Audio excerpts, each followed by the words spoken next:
আজকে সারাদিন আমি বাসায় ছিলাম, কিছুই খেতে ভালো লাগছিল না, আর বাসায় তেমন কোনো খাবার ছিল না যে রান্না করে খাবো। তারপর অনেক খোঁজাখুঁজির পর বাসায় কিছু পাস্তা খুঁজে পেলাম, তো তখনই মাথায় এলো যে আজকে পাস্তা রান্না করে খাবো। তো বেশি দেরি না করে শুরু করে দিলাম পাস্তা রান্না করা। তো পাস্তা রান্না করার জন্য আমি এখানে গরম পানি বসিয়ে দিয়েছি চুলায়। পানি গরম হয়ে গেলে পাস্তা গুলো দিয়ে দিব। আপনারা চাইলে এখানে অল্প অল্প করে পাস্তা দিতে পারেন, আমার একটু ধৈর্য কম, সেজন্য আমি পুরোটা একসাথে ঢেলে দিয়েছি। যাই হোক, এটা কোনো বড় বিষয় না, পাস্তা রান্না করাই হলো মূল বিষয়। তো যাই হোক, পাস্তাটাকে খুব ভালোভাবে সেদ্ধ করে নিতে হবে এইভাবে। তো এই সেদ্ধ পাস্তাটাকে আমি একটা ছাঁকনিতে ঢেলে ছেঁকে নিব।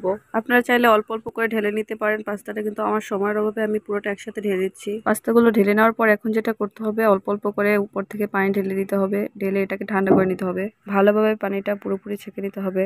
এরপর চুলায় একটা কড়াই বসিয়ে দিলাম, তাতে কিছুটা তেল দিয়ে পেঁয়াজ কাঁচামরিচ গুলোকে খুব ভালোভাবে ভেজে নিতে হবে। পেঁয়াজটা হালকা ব্রাউন কালার করে ভেজে নিতে হবে। এরপর এখানে দিয়ে দিতে হবে মেইন উপকরণ, সেটা হলো একটা ম্যাগি মশলা দিয়ে দিবেন এখানে।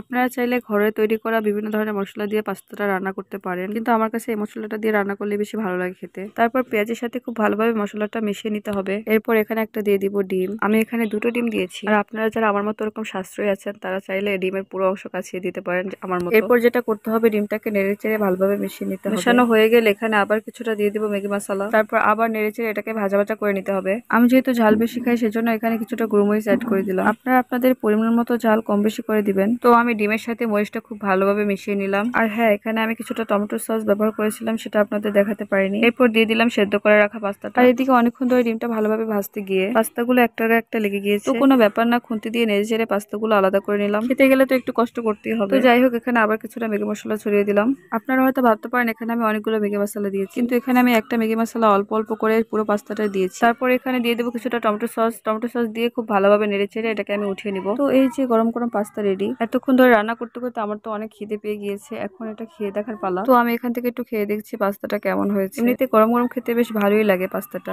তো আমি বাসার সবাইকে অল্প অল্প করে পাস্তা বেড়ে দিচ্ছি। আমার বোনকে বললাম একটা চামিচ নিয়ে আসছে, সে একটা ছোট চামিচ নিয়ে আসছে। এই চামিচ দিয়ে পাস্তা বাড়লে তো সারাদিন লেগে যাবে। তো যাই হোক, এইভাবে বাড়লে তো হবে না, আমি এক সাইড দিয়ে ভালোভাবে পাস্তাটা বেড়ে নিলাম। এরপর এই পাস্তার উপরে কিছুটা দিয়ে দিব টমেটো সস, এতে করে পাস্তাটা খেতে আরো বেশি ভালো লাগবে। তো আপনারা এভাবে বাসায় ট্রাই করে দেখতে পারেন পাস্তা। তো আজকের ভিডিওটি এই পর্যন্ত, সবাই ভালো থাকবেন, আল্লাহ হাফেজ।